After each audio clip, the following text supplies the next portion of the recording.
அனைவருக்கும் வணக்கம். சமாதி யோகம். ஒரு ராஜயோகியானவன் தீவிர சாதகத்தினால் பல வகையான மனத்தின் தட்டு அல்லது திரைகளை துளைத்து கொண்டு உட்செல்கின்றான். உன் நெஞ்சம் படபடத்தால் சிறிது நடந்ததால் உனக்கு களைப்பு ஏற்பட்டால் அது உன் உடலின் பலக்குறைவை காட்டுகிறது. நீ ஒரு புத்தகத்தை சிறிது நேரம் படிப்பதற்குள் உனக்கு களைப்பு உண்டானால் உன் சரீரத்தினுள் ஏதோ ஒன்று பலமற்றிருப்பதை குறிக்கிறது. இதனால் மனம் ஒன்று இருப்பது தெளிவாக விளங்கும். நீ படிக்கும்போது உடம்பில் ஏதோ ஒன்று பலமற்று போய்விட்டதென நீ உணர்கிறாயே, அதுதான் மனம். எண்ணங்களை எண்ணுவதற்கு காரணமான பொருளே மனம் என்பது. ஒரே மனமுள்ள மனிதர்கள் இருக்கிறார்கள். அவர்கள் தங்களுக்குள் சில பொதுவான குணங்களை உடையவர்களாக காணப்படுகிறார்கள். தந்தையின் தூள சரீர அமைப்புகளை மாத்திரம் மகன் அடைகிறான். ஆனால் அவன் தங்கையின் மனோபாவத்தை அடைவதில்லை. மகனுக்கே சொந்தமான சம்ஸ்காரங்கள், குணாதிசயங்கள், மனோபாவங்கள் என தனித்தனியாக அமைந்து விடுகின்றன. சங்கீதத்தில் விருப்பமுள்ள ஒரு மனிதன் அவ்விருப்பம் நிறைவேறுவதற்கு கீர்த்தி பெற்ற சங்கீத வித்வான்கள் வீட்டில் பிறக்கக்கூடும். இதனால் அவன் தன் தந்தைகளிடமிருந்தே சங்கீத பயிற்சி செய்ய வேண்டும் என்னும் குணத்தை அடைந்திருக்கிறான் என்று எண்ணக்கூடாது. இப்பரந்த உலகம் ஆத்ம சங்கற்பத்தாலேயே பிரகாசிக்கின்றது. எவ்விடம் மனம் இருக்கிறதோ அவ்விடத்தில் இவ்வுலகமும் இருக்கும். ஒருவன் ஆழ்ந்த நித்திரையில் இருக்கும் போது மனம் காணப்படுவதில்லை. ஆதலால் அப்பொழுது உலகமும் இல்லை. பொருட்களை பற்றிய எண்ணங்கள் வளர வளர உலகம் உண்மையாகவே இருக்கிறது என்ற எண்ணமும் உறுதிப்படும். அதாவது இந்திரிய விஷயங்களில் ஆசை விருத்தியாகும் போது உலகம் உண்மையாக இருக்கிறது என்னும் மனோபாவம் வளர்ந்து வரும். அமைதியும் தூய்மையும் அடைந்த மனத்திற்கு கருங்கற் சுவர்களால் கட்டப்பெற்ற சிறைச்சாலை ஆகாது. இரும்பு கம்பிகளால் வளைக்கப்பட்ட கூடாகாது. அவைகள் அம்மனத்திற்கு ஆச்சிரமமாகவே தோன்றும். மனமே எல்லாம். மனமே நகரத்தை சொர்க்கமாகவும் சொர்க்கத்தை நரகமாகவும் மாற்றும். குரங்கை போன்ற இம்மனத்தை ஒழுங்காக உன் கட்டுக்கடங்கும்படி செய். அப்பொழுதுதான் உனக்கு உண்மையான ஆனந்தமும் உண்டாகும். சுற்றுப்புறங்களில் உள்ள பொருட்களும் மனமும் ஒன்றுக்கொன்று தொடர்பு வைத்துக் கொள்வதின் விளைவுதான் மனசாட்சி என்பது. அது ஒருவனுடைய முடிவான சொந்த கருத்து. அது எப்பொழுதும் மாறிக்கொண்டே போகும். ஒருவனுடைய மனசாட்சி இன்னொருவனை காட்டிலும் வேறுபடும். உனக்கு அதிக அனுபவம் உண்டாகும் போது உன்னுடைய மனசாட்சி வேறாகிவிடும். முன்பு நம்மால் பார்க்கப்பட்ட பொருளே நமக்கு மறுபடியும் புலனாகிறது. உதாரணமாக, நம்மால் பார்க்கப்பட்ட ஒரு கருப்பு பசுவிடம் உள்ள பொதுவான குணங்கள் ஒரு வெள்ளை பசுவை பார்க்கும் போதும் அவற்றிற்கு புலனாகும். அல்லது முதலில் கல்கத்தாவில் உன்னால் பார்க்கப்பட்ட பட்டாசாரி என்பவனை நீ அவனை பாட்னாவில் காணும் போதும் அவனை அறிந்து கொள்கிறாய். ஞாபகத்திற்கு கொண்டு வருவதில் நீ முன்பு பார்த்த பொருளானது மறுபடியும் பிரத்யட்சமாகிறதில்லை.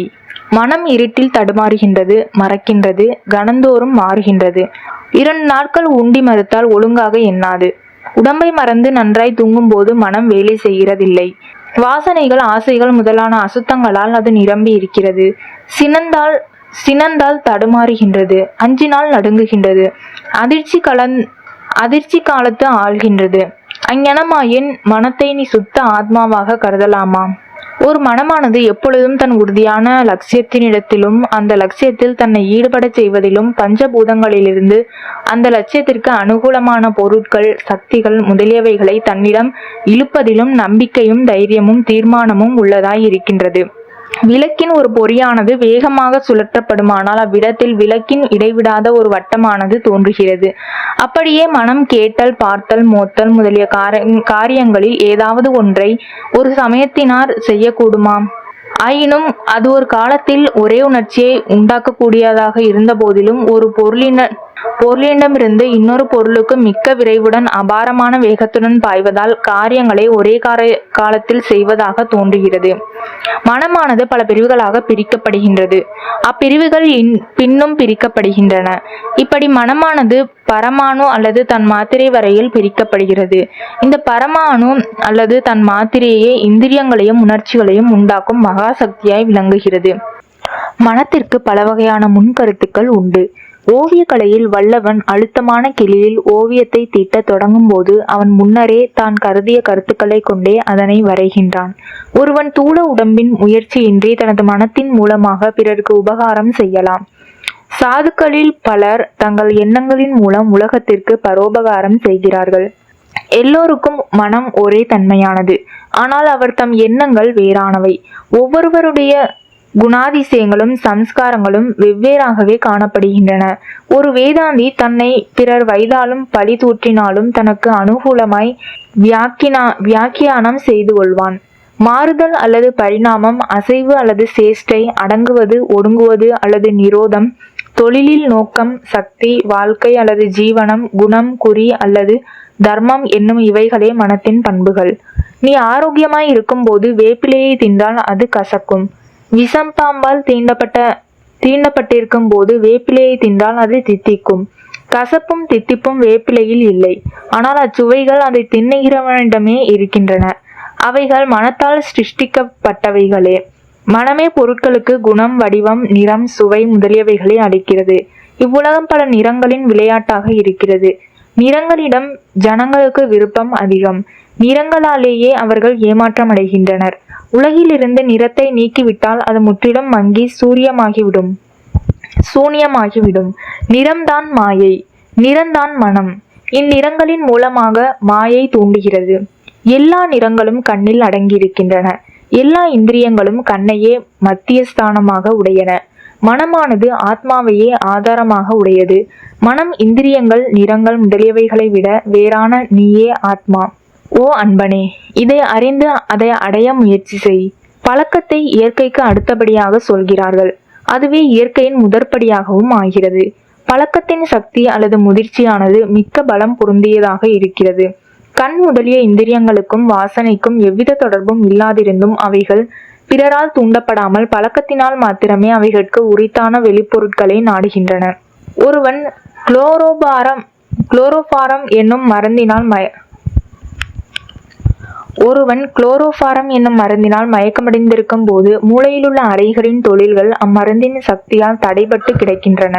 விழித்திருக்கும் போது மனத்தின் ஸ்தானமானது மூளையில் இருக்க, மங்கியிருக்கும் போது மனம் தனது இருப்பிடத்தை தொண்டைக்கும் ஹிருதயத்துக்கும் மத்தியில் அமைத்து கொள்வதால் ஒருவனுடைய காலமானது தரிக்கப்பட்டும் கூட அவனுக்கு அதனால் ஏற்படும் வேதனையின் உணர்ச்சி இல்லை. மனமானது உடம்பினிடம் சம்பந்தம் வைத்து கொண்டிருக்கும் போது மாத்திரம் மனிதன் வேதனையை உணர்கிறான். ஒருவன் குளோரோஃபார்ம் என்னும் மருந்தினால் மயங்கியிருக்கும் போது மனமானது தூள சரீரத்திலிருந்து பிரிக்கப்பட்டு விடுகிறது. குளத்து நீர் கால்வாய்களின் வழியாக கழனிகளில் பாய்ந்து அந்தந்த வயல்களின் உருவத்தை அடைகிறது போல மனம் கண்களென்னும் கால்வாய்களின் வழியே வெளியே இருக்கும் பொருட்களில் வியாபித்து அந்தந்த பொருட்களின் உருவத்தை எடுத்துக் கொள்கிறது. ஒரு வயல் தண்ணீரால் நிரம்பியவுடன் அத்தண்ணீரானது அடுத்த வயலுக்கு திரும்புகின்றது. இவ்விதம் தண்ணீர் ஒரு வயலிலிருந்து இன்னொரு வயலுக்கு பாய்கிறது. அவ்விதமே மனமானது முதலில் ஒரு பொருளின் உருவத்தை எடுத்துக்கொள்கிறது, பின்பு வேறொன்றுக்கு தாண்டுகிறது, அங்கிருந்து இன்னொன்றை அடைகிறது. இவ்விதம் அம்மனம் போய்கொண்டே இருக்கிறது. என் மனம் எங்கோ இருந்தது, அதனால் நான் கேட்கவில்லை. எதையோ நினைத்து கொண்டிருந்தேன், அதனால் நான் பார்க்கவில்லை என்னும் பேச்சுக்கள் வழக்கத்தில் இருக்கின்றன. இதனால் ஒரு மனிதன் பார்ப்பதும் கேட்பதும் மனத்தினாலேயே என்பது நன்கு விளங்கும். ஆசை, துணிவு, ஐயம், நம்பிக்கை, அவநம்பிக்கை, உறுதியில்லாமை, புத்தி, பயம் முதலியவை யாவும் மனத்தை தவிர வேறல்ல. ஆதலால் ஒருவன் பின்னாலிருந்து தொடப்பட்டால் அதை அவன் மனத்தினால் அறிந்து கொள்கிறான். மனமானது முழு வலியோடு போர் ஒன்றில் ஈடுபட்டிருக்கும் வீரன் கால்களில் துப்பாக்கி குண்டு பாய்ந்த போதும் அவனுக்கு சிறிதும் உணர்ச்சியே இல்லாமற் செய்துவிடுகிறது. அவன் வீர வேசத்தால் நிரம்பி கிடக்கின்றான். அவனுக்கு அச்சமயத்தில் உடல் உணர்ச்சி இல்லை. போர் முடிந்து முனைப்பு அடங்கியதும் அவன் தன் ஆடையில் இரத்தக்கரையை பார்க்கும் போதோ அல்லது அவனுடைய நண்பன் அவன் காலிலுள்ள புண்ணை காட்டும் பொழுதோ அவனுக்கு உணர்வு உண்டாகிறது. அப்பொழுதுதான் அவன் சிறிது அச்சத்தை அடைகிறான். பின்பு அவன் மனத்தின் கற்பனா சக்தியானது அவனுக்கு அதைரியத்தை ஊட்டி அவனை கீழே வீழ்த்துகிறது. ஆதலால் மனத்தின் கற்பனா சக்தியானது எப்பொழுதும் நிகழ்ச்சிகளை மிகைப்படுத்தும். எண்டோக்ரைன் கிளான்ஸ் என்னும் உடல் அறைகளிலிருந்து வெளிச்செல்ல வேண்டிய சில பொருட்கள் அங்ஙனம் செல்வதற்கு வழியில்லை.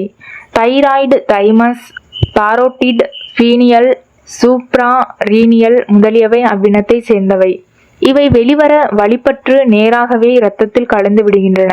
இவைகளே அனுபவங்களை உண்டாக்குவதில் முதன்மையாய் இருக்கின்றன. அதை முழுவதும் மாற்றுவது மிக கடினம்.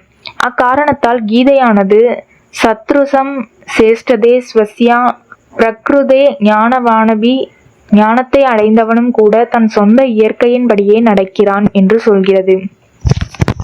இந்த புத்தகத்தின் தொடர்ச்சியை அடுத்த பதிவில் கேட்கலாம். இதுபோல பொக்கிஷமான ஆயிரக்கணக்கான நூல்களை PDF வடிவில் இலவசமாக தரவிறக்கம் செய்யவும் புத்தகங்களை ஆடியோ வடிவில் இடைவெளியின்றி முழுமையாக கேட்கவும் தமிழ்நூலகம்.com-இல் இன்றே இணைந்திடுங்கள். அரிய தகவல்களை எளிமையாக தெரிந்து கொள்ள சப்ஸ்கிரைப் தமிழ்நூலகம்.com.